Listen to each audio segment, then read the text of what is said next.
Hello everyone. জৈব রসায়নের মৌলিক নীতিগুলোর ওপর আমরা আগের ক্লাসে এই টপিক ওয়ানের বিষয়গুলোর ওপর আমরা 2 নম্বরের প্রশ্ন আলোচনা করেছিলাম। এই ক্লাসে আমরা 5 নম্বরের প্রশ্নগুলো আলোচনা করব।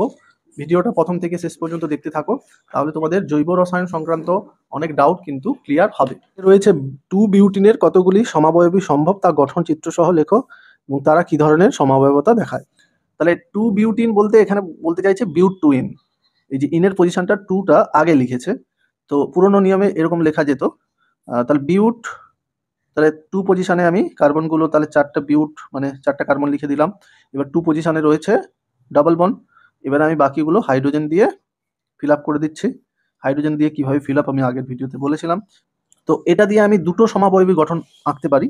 একটা হলো সিস বিউট টুইন, দেখো এইটা আঁকতে পারি। অর্থাৎ এই যে CH3 গ্রুপটা, এই যে কার্বনের সাথে দুটো কার্বন, এটা sp2 কার্বন, এখানে দুটো গ্রুপ এবং অ্যাটম যুক্ত আছে, এটা CH3 গ্রুপ আছে, তারা একই সাইডে থাকলে তাদের আমরা বলবো কি সিস। আর এটা দিয়ে আমি আঁকতে পারি ট্রান্স, যেখানে যে একই গ্রুপগুলো বিপরীত দিকে আছে, একই যে গ্রুপ দুটো বিপরীত দিকে আছে, তাহলে এটাকে বলবো ট্রান্স। আর এটা কি ধরনের সমাবয়বতা? জ্যামিতিক সমাবয়বতা। এর দাগে অনেকবার সালে এসেছে, এটা তো সহজ ব্যাপারটা জানো, আমি নামকরণগুলো করেছিলাম, নামকরণের ভিডিওটা তোমরা দেখে নিও। সেখানে দেখো এটা এদিক থেকে নাম্বারিং করতে হবে, যেহেতু ইনটা এদিকে ইন আর একই সমতুল্য পজিশনে আইন রয়েছে, তাহলে ই এর আলফাবেটিক্যালি এগিয়ে, তাই এদিক থেকে নাম্বারিং করে আমি কি বলবো, বিউট। বিউট 1 পজিশনে ইন রয়েছে আর 3 পজিশনে আইন রয়েছে। আর দেখো ইনের ইটা লিখছি না, তার বদলেই কিন্তু আইন কথাটা এসছে, ই লেখা যাবে না। দেখো একই রকম ভাবে এটা নমুনা প্রশ্ন। এটা কোন দিক থেকে নাম্বারিং করব? এদিক থেকে, কারণ এদিকে কার্যকরী গ্রুপ রয়েছে।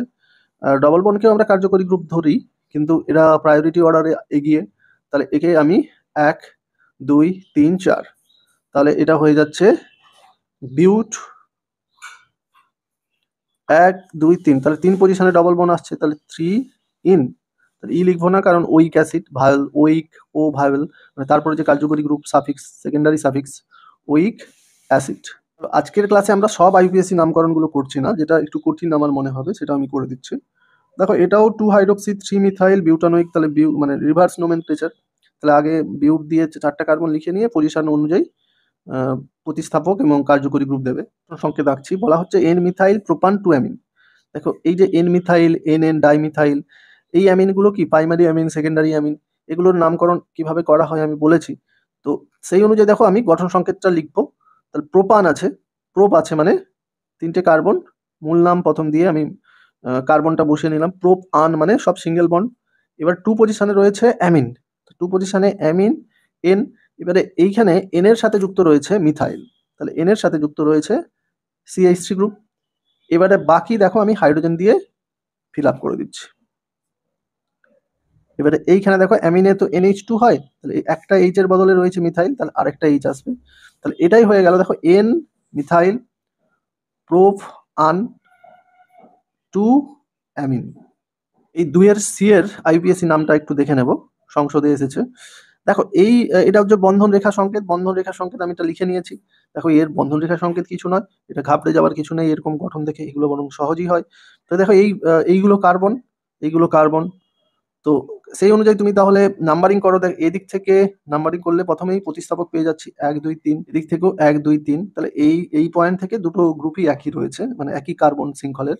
তাহলে আমি এদিক থেকেও, তোমাকে সবসময় দেখতে হবে যে লম্বা চেন কোনটা। তো এখানে দেখলাম যে দুদিক থেকে লম্বা চেন একই হচ্ছে, তাহলে এদিক থেকে আমি নাম্বারিং করলে 1 2 3, তারপর এটা 4, এবার নিশ্চয়ই আমি এখানে 5 দেবো, 6 দেবো, 7 দেবো। তাহলে দেখো এখানে 3 পজিশনে একটা প্রতিস্থাপক রয়েছে, যেটাকে বলবো CH3 মানে এটা ইথাইল। আর এই 4 পজিশনে কি, এটা হচ্ছে সি, এটা সি মানে এটা CH3, এটা CH3। তাহলে 4 পজিশনে দুটো মিথাইল গ্রুপ আছে, তাহলে আমি দেখো ইথাইল আগে, তাহলে আমি লিখছি 3 ইথাইল। আর 4 পজিশনে রয়েছে 4 কথাটা, তাহলে 4 পজিশনে দুটো মিথাইল, 4 কথাটা দুবার দেবো, তাহলে 4 ডাই মিথাইল। এবার দেখো মূল নাম 7টা কার্বন মানে হেপ্ট, আর সব সিঙ্গেল বন্ড, তাহলে হেপ্ট এন। দেখো এর গঠন সংকেতটা আমি লিখে নিয়েছি। এবার 1 2 3, তাহলে প্রোব সব সিঙ্গেল বন এন, তাহলে ইন ইল দেব কারণ ট্রাই অল কথাটা আসবে, ট্রি তো আর ভায়াল নয়, তাই আমি 1 2 3 ট্রাই অল। এর এই গঠন সংকেতটা দিয়ে আইপিএসসি নামকরণ, এটা তোমাদের একটু বুঝতে অসুবিধা হতে পারে, তাই আমি এটা করছি। দেখো এর আইপিএসসি নাম করার জন্য তোমাকে নাম্বারিংটা কিন্তু একটু মাথায় রেখে করতে হবে। দেখো এখানে রয়েছে ডবল বন্ড, দেখো এইখানে তুমি নাম্বারিং কোথা থেকে করবে, দেখো এদিকেও রয়েছে কি টু সিও গ্রুপ, এদিক থেকেও রয়েছে কি সিও গ্রুপ, তাহলে সিও গ্রুপ এদিক থেকে প্রথমে দিলেই এটা 2 নম্বরের সিও গ্রুপ চলে আসছে, তাই আমাকে এদিক থেকে নাম্বারিং শুরু করতে হবে। তাহলে 1 2 3, দেখো এখান থেকে এবার 4 5 6, এবারে এইটা আমার প্রতিস্থাপক হয়ে যাবে, যেহেতু আমাকে এমন মুখ্য শৃঙ্খল ঠিক করতে হবে যেখানে বেশি সংখ্যক কার্যকরী গ্রুপ থাকে।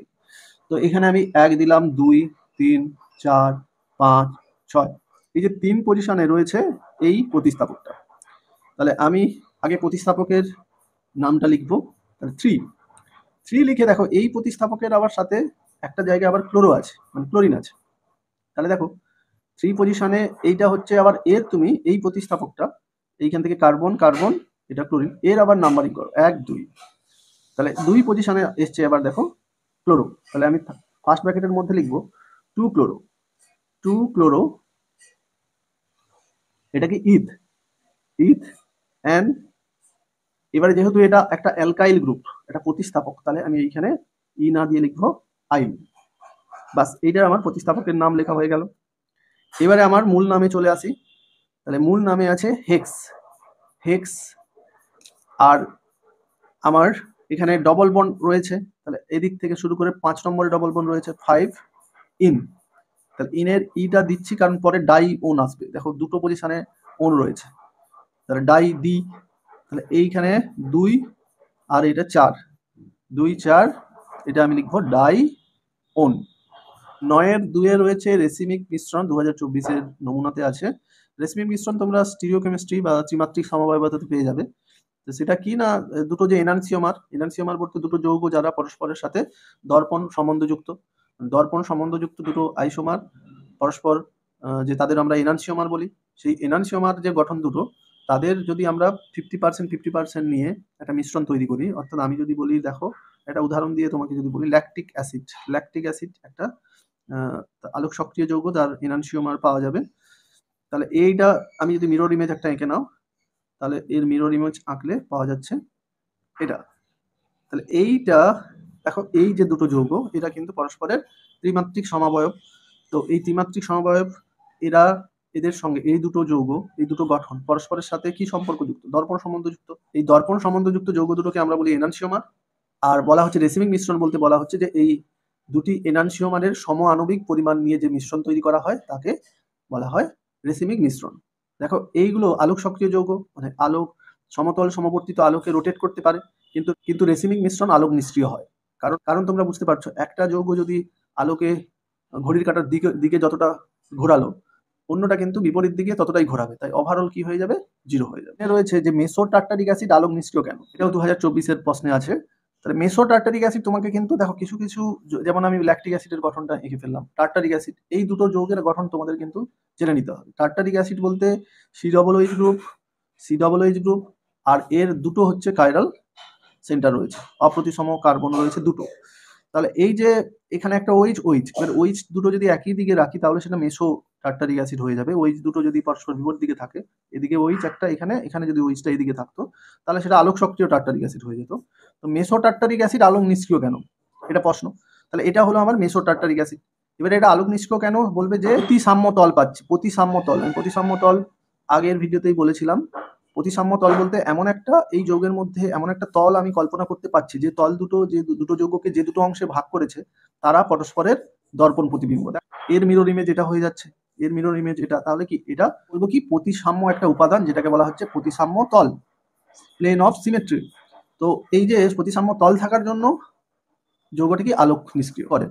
কিন্তু এখানে আমি এটাকে এভাবে বলতে পারি মেসো টার্টারিক অ্যাসিড আলোক নিষ্ক্রিয়, কারণ মেসো টার্টারিক অ্যাসিডের যদি আমরা একটা দর্পণ প্রতিবিম্ব অঙ্কন করি, তাহলে সেই দর্পণ প্রতিবিম্বের সাথে মেসো টার্টারিক অ্যাসিডটা উপরিপাতিত হয়ে যাবে। মানে বিষয়টা হলো যে আমি দেখো এখানেই এই যে মেসো টার্টারিক অ্যাসিডের তার আমি একটা দর্পণ প্রতিবিম্ব অঙ্কন করছি। দেখো এই যে টার্টারিক অ্যাসিডের আমরা দর্পণ প্রতিবিম্ব অঙ্কন করলাম, সেই দর্পণ প্রতিবিম্ব গঠনযুক্ত যৌগটাকে এর ওপরে যদি আমি রাখি, একে যদি তুমি তুলে এর ওপরে রাখো, তাহলে সেটা উপরিপাতিত হয়ে যাচ্ছে। তুমি বলবে না ওইচ তো এদিকে আসছে, তুমি তাহলে দেখো এর উপরে তুলে আমি যদি রোটেট করি 180 ডিগ্রি, তাহলে কিন্তু এই ওইচ গুলো এখানে চলে আসবে, সি ডবল দুদিকে তো একই আছে, সেটা এবার মিশে যাবে। তার মানে আমি আমি উল্টে করতে পারবো না, একই প্লেনে রেখে রোটেট করে আমি যত ডিগ্রি খুশি রোটেট করে আমি যদি এর উপরে এটা প্রত্যেকটা অংশ মিলে যায়, তার যাকে বলা হচ্ছে উপরিপাতিত, সুপার ইম্পোজিবল। উপরিপাতিত কথাটা আছে, তাহলে যদি উপরিপাতিত হয়ে যায় তাহলে কিন্তু সেটা আলোক নিষ্ক্রিয় হয়। তাহলে তোমরা এটা দুটো ভাবে বলতে পারো, এক বলবে যে এখানে প্রতিসাম্য তল রয়েছে মেসোটার্টারিক অ্যাসিডে তাই আলোক নিষ্ক্রিয়, দুই না হলে বলবে যে মেসোটার্টারিক অ্যাসিডের আমরা যদি দর্পণ প্রতিবিম্ব অঙ্কন করি, সেই দর্পণ প্রতিবিম্ব যুক্ত যৌগটি মেসোটার্টারিক অ্যাসিডের উপর উপরিপাতিত হয়ে যাচ্ছে, তাই এটি আলোক নিষ্ক্রিয়। এখানে আমি যে দ্বিতীয় কারণটা দেখালাম সেটা কিন্তু আলোক সক্রিয় যৌগের যে অপটিক্যাল আইসোমার, আলোক সক্রিয় যৌগের সংজ্ঞা অনুযায়ী বললাম। 14 রয়েছে ইথেন, ইথিন, ইথাইন। ইথাইনের কার্বন পরমাণু সংকরায়নের ধরন উল্লেখ করা। যৌগটির কার্বন কার্বনের দূরত্বের সবচেয়ে কোনটা বেশি এবং সবচেয়ে কোনটা কম। তাহলে এই প্রশ্নটা আমি আগে বলে নেই। দেখো ইথাইন মানে ট্রিপল বন্ড, তাহলে ইথাইনের কার্বন কার্বন দূরত্ব সবচেয়ে কম, কারণ তার বন্ধন দৈর্ঘ্য কম হবে। আর ইথিন বলতে carbon carbon double bond, ethane বলতে কার্বন কার্বন সিঙ্গেল বন্ড, তাহলে সিঙ্গেল বন্ডের বন্ধন দূরত্ব সবচেয়ে বেশি হবে। এবার আসি যে প্রত্যেকটা কার্বনের আমি যদি সংকরায়ন বলি, দেখো ইথেন বলতে এই ইথেন, এটার কোনো কার্বনটা কোনো পাই বন্ডের সঙ্গে যুক্ত নয়, তাহলে এই কার্বনগুলো কি sp3। আমি বলেছিলাম কোনো কার্বন যদি পাই বন্ডের সঙ্গে যুক্ত না থাকে তাকে বলবো সেই কার্বনগুলো sp3 তে আছে। এবারে দেখো ইথিন CH2, তাহলে একটা সিগমা বন্ড, এটা একটা পাই বন্ড, ডবল বন্ডে একটা সিগমা একটা পাই, তাহলে এই যে কার্বনটা কটা পাই এর সঙ্গে যুক্ত, একটা, তাহলে এর সংকরায়ন sp2, এরও সংকরায়ন sp2। দেখো ইথাইন বলতে আমরা triple bond, carbon carbon triple bond, তাহলে এখানে একটা সিগমা দুটো পাই, ট্রিপল বন্ডের একটা সিগমা দুটো পাই জানি, তাহলে এই কার্বনটা দুটো পাইয়ের সঙ্গে যুক্ত, তার মানে এর সংকরায়ন sp, এর সংকরায়ন sp। দেখো এই যৌগের গঠন সংকেত অ্যারোমেটিক বলতে আমরা আমাদের ক্লাসে বেনজিন জাত যে সমস্ত যৌগগুলো আছে সেটা পাচ্ছি। বেনজিনে তো C6H6, এখানে হচ্ছে C12O9, তার মানে একটাও হাইড্রোজেন নেই, একবারে 6টা আবার কার্বন, 12টা কার্বন। তাহলে দেখো এইখানে এক একটা করে অ্যানহাইড্রাইড গ্রুপ আসবে। অ্যানহাইড্রাইড বলতে COO, এটা অ্যানহাইড্রাইড কার্যকরী গ্রুপ, তাহলে সেটাই এখানে সি। এবারে আমি করছি এটা ও, এটা ও, এবারে দেখো ও, দেখো এই ব্যাপারটা রয়েছে, দেখো এটা C+O, তাহলে এইরকম দেখো এখানেও কার্বনে থাকবে, তাহলে হয়ে যাচ্ছে এটা ও। তোমরা একটু ভালো করে এঁকে নেবে, এটা CO, দেখো তাহলে এই দেখো এখানে 6টা কার্বন, আর এই রিঙে বেনজিন রিঙে 6টা কার্বন, অক্সিজেনও দেখো 9টা হয়ে যাচ্ছে। এবারে এখানে বেনজিনের আমি ডবল বন্ড দিয়ে এটার নাম মিলেটিক অ্যানহাইড্রাইড। এই ক্লাসটা আর বড় করছি না, আমরা টপিক 1-এর 5 নম্বরের প্রশ্নগুলো কভার করলাম। এবার টপিক 2 নিয়ে যখন পড়বো, যেখানে আমি resonance effect, inductive effect, hyper conjugation, এটা কিন্তু খুব ইম্পর্টেন্ট টপিক। দেখো টপিক 3তেও আমাদের বিভিন্ন বিক্রিয়ার ক্রিয়া কৌশল নিয়ে আলোচনা করতে হবে।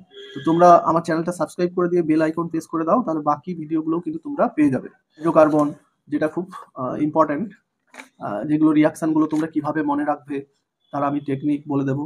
ওকে, ঠিক আছে, আমি আজকের মতো ক্লাসটা শেষ করছি। God bless you all, thanks for